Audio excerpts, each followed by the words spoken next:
Well, happy Father's Day. I know you'll be seeing this after that, so I hope you had a wonderful Father's Day.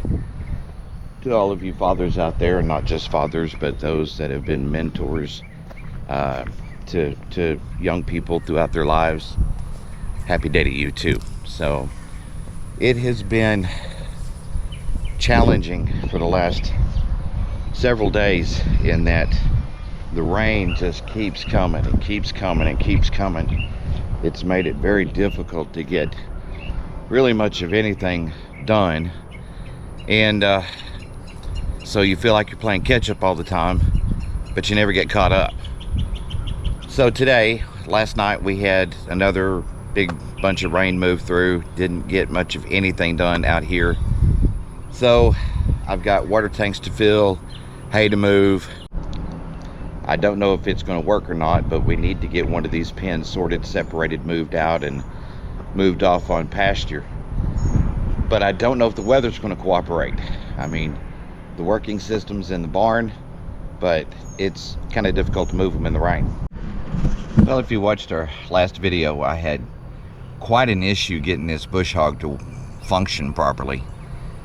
So, of course, my brain is always jumping to tractor, you know. I mean, $50,000 investment for a small farm is painful, to say the least.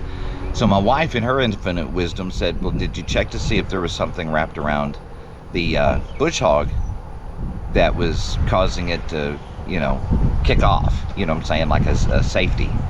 And I'm like, no, actually I didn't. So I thought I'd check that out and see if that might be a possibility.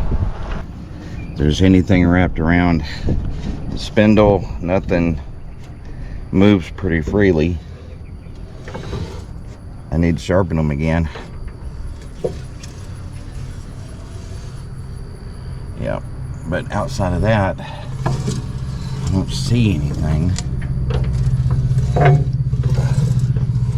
Best I can tell, it's not hitting on anything. Oh Lord. Next is to check the oil in the gearbox. If I can get it open, it's back here and it's a funky plug that I don't know if I have an Allen that'll fit that. Yeah, there's a little leakage there. So it very well could be.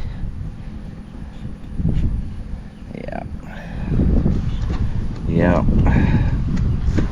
Now I gotta figure out if I can find an Allen that'll fit that right there.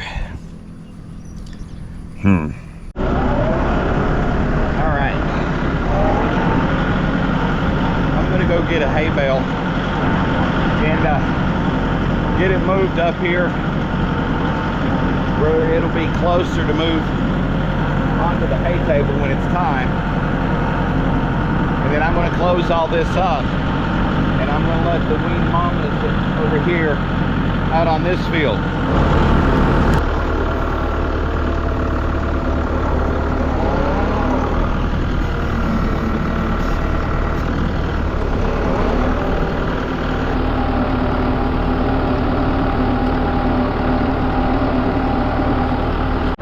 So I'm going to get this bale moved up where I can move it in either tonight or tomorrow without having to go all the way out there to get it in the middle of the pouring rain.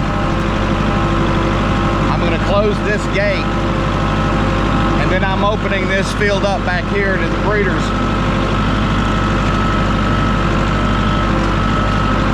We still have one ram that we've not been able to get pulled out,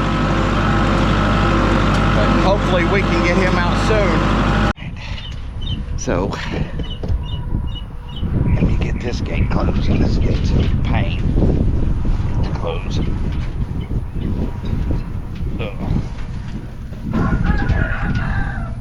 Get that closed. Then we're gonna go over and open up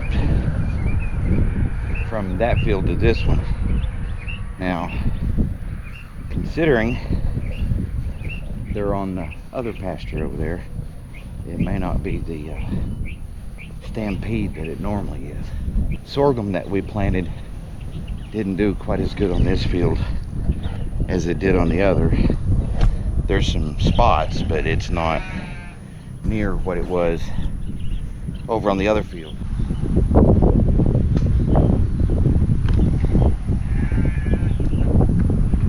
Our high-tech gates.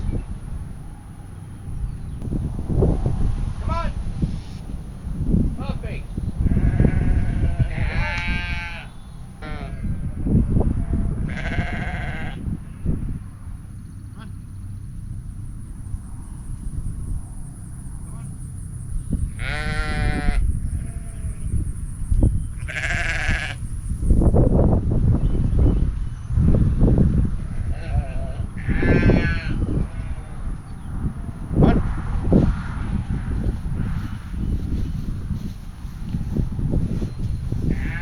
Boy, that's an old girl. Come on! As you can see, the lambs are doing really good. It's not the stampede that it normally is. That's why we decided to go ahead and leave the lambs with their mamas instead of separating them all out. Because now if it were 25 or 30 of them, we might. But just the 8 or 10, they're doing so good, we decided to leave them with their mamas. That's a pretty one right there, that little red one. Yeah, we've got to get feet done again. It's been so wet that it's just, oh, here they come. They have figured it out. Come on. Come on.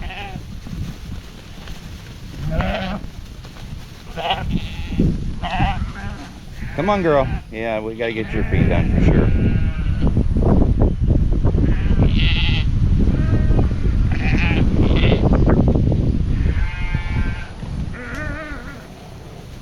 Come on, Samson. Samson's the one ram that we haven't been able to get pulled out of here.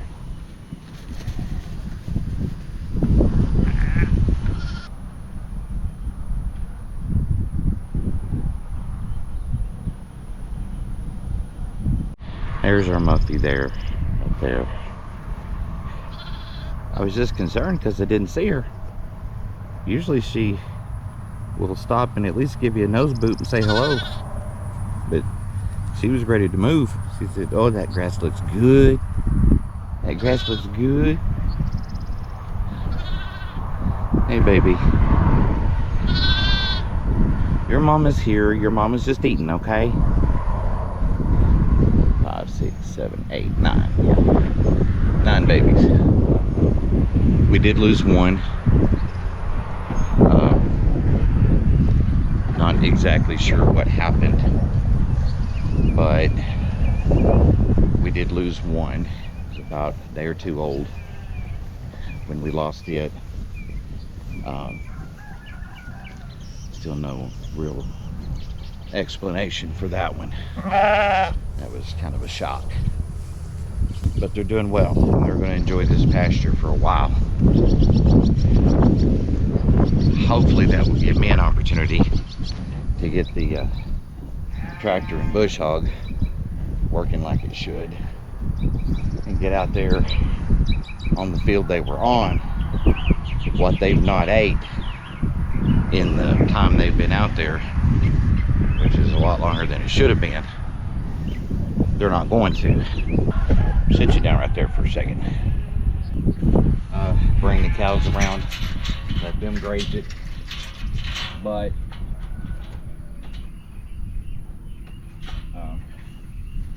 that puts those that are not bred closer to bulls and everything over there, so I'd really rather not do that.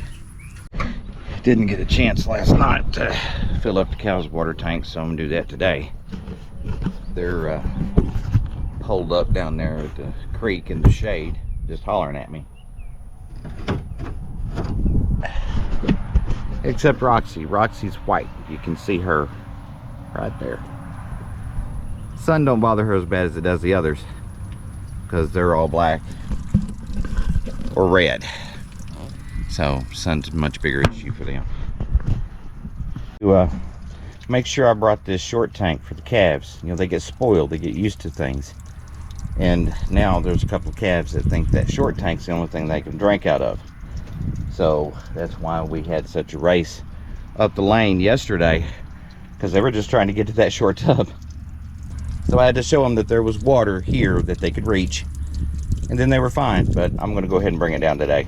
They're hollering at me, but it's warm enough that ain't any of them want to come see what's going on.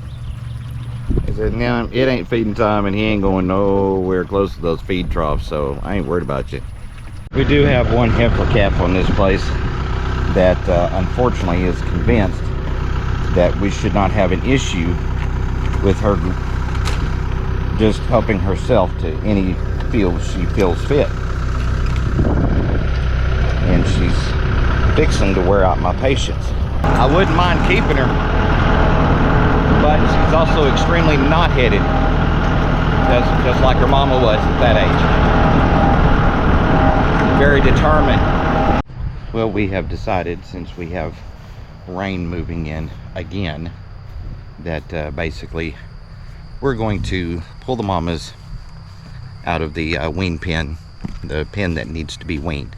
Let me rephrase that. Bendy's pen, as we often call it. And instead of doing the full foot run and all that, we're just going to bring them in. There's like 8 or 10, I think, in that group.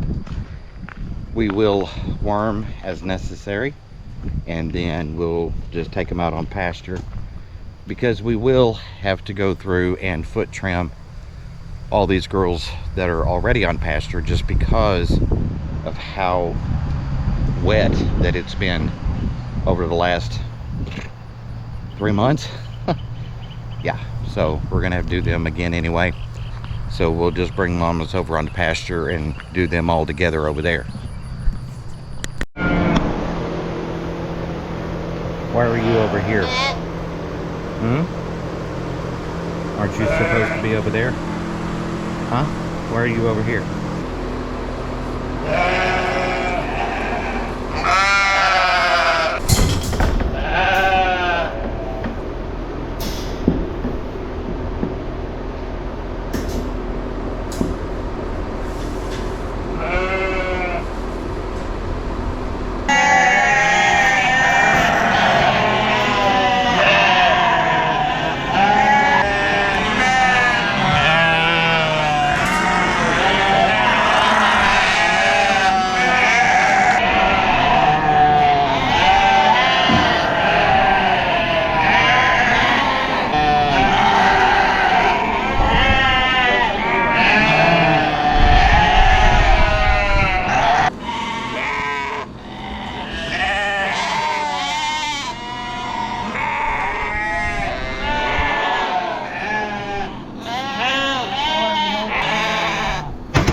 Guys, I can't walk.